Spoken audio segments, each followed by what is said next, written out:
Živjo, dobrodošli v Albaniji. Mene je ta država čist navdušila, čist presenetila in potovanje tukaj mi je bilo top. Ko sem se odločila, da naredim en video, kjer lahko tudi vam pokažem, zakaj je Albanija tako fajn. Pa se začnimo pogovarjati kar ob zajtrku. Šubidu.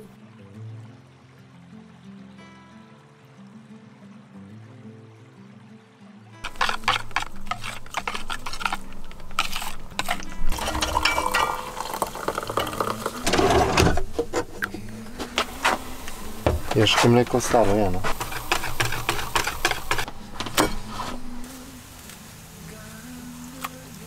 Oh my god. You really mastered this.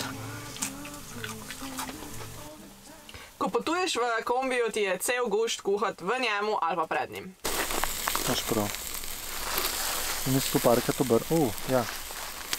Tako da en del kulinarike albanske je bil testiran tako, da sva kupovala stvari kar ob cesti ali pa na tržnicah in sva potem kuhala iz teh sestavin. Kako je izgledalo to, si lahko v temle vlogu pogledaš, namreč najprej sva šla v nabavo, v Dures na tržnico, potem sva pa pripravila žar na plaži. Poleg tega sva si pa kar nekajkrat privoščila tudi obrok zunaj, to je bil lahko zajtrk, kosilo ali pa večerja. Cene tukaj so namreč res ugodne, hrana pa božanska. Naprimer v tej restauraciji v Gjirokastru, upam, da prav izgovorim, ker te albanske besede mi malo težave delajo, ker ne vem, če jih pravilno izgovarjam. V glavnem, jedla sva ko kralja, spila sva pol litra vina, vsi so bili tuk prijazni. V kuhinji je delala ena albanska mamca, tako da je bila ful domača hrana in... Koliko mislite, da sva na koncu plačala? 20 evrov. 20 evrov je bilo vse skup, tako da bom spodaj v bistvu tudi polinkala, kje je to bilo, če boste tudi sami želeli iti. Za takšen zajtrk sva pa dala recimo 7 evrov za oba. V glavnem, hrano probavajte po dolgem in počez v Albaniji. Ne bo vam žal. Kaj pa tev dobrega v Albaniji glede hrane? Sirčki, pa čufte. To. Pa kremne stvari, oni namazi, vsi jogurtovi. Ja.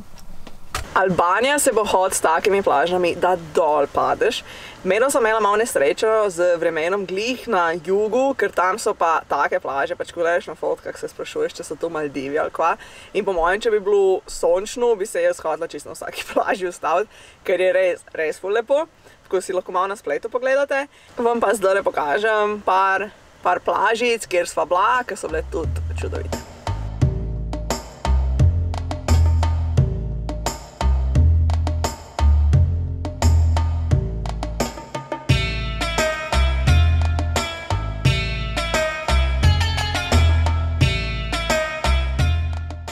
Je pa zihra en velik bonus tu, da smo potovala izven sezone, ker si na večino lokacij sam in to je amazing.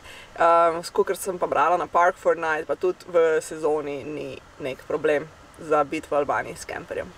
Potem so pa tukaj še draguljčki. A kaj mislim po draguljčki? Vam pokažem kar prvega. To je na primer bazenček s toplo termalno vodo, s katerega imaš pogled na gore. What?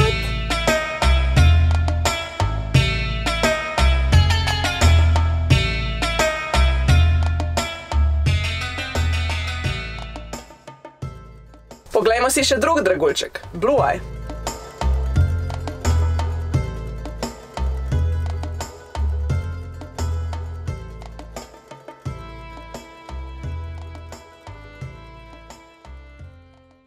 Albanija skriva res polno enih draguljčkov, nekateri so bolj poznani, nekateri manj poznani. In jaz bi vam kar pokazala, kje smo mi včeraj recimo spali.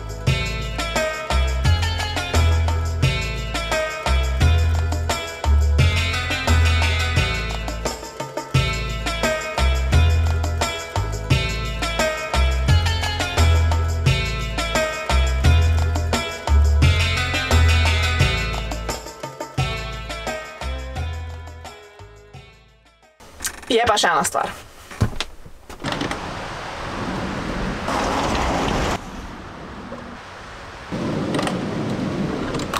Potem je tukaj še ena stvar in to so vse stvari, katerih nisva uspela videti. En vidik je bil definitivno čas, ker nisva imela časa na pretek in tudi ne potujeva zdaj glih tako, da sem šopala od ene destinacije do druge. Pa še en intermezzo. Če so ti všeč moji videi in vsebine, ki jih objavljam, se kar naroči na moj kanal. Tako da v Albanijo se definitivno želiva še vrniti. kaj je kaj tazga, kar bi si želela naslednjič pogledati, so definitivno gore na severu. Te gore izgledajo tako amazing in tudi veliko ljudi mi jih je predlagalo.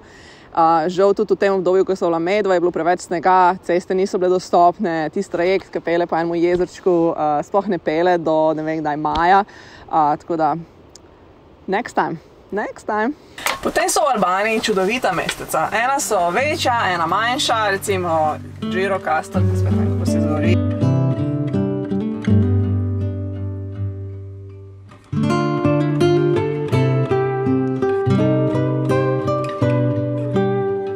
Vlore.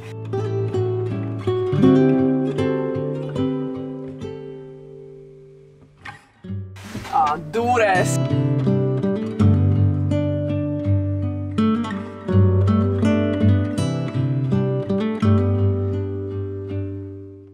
Full cute in vsakič, ko sva šla v mesto, čeprav nisva glih človeka za mesta, bi rekla, sva bila navdušena, sva si vedno najdla nek full dober kafiček, spila kakšno kavico in veliko je tudi zgodovine za vse tiste, ki se zanimate za zgodovino, imate tle full stvari za videti.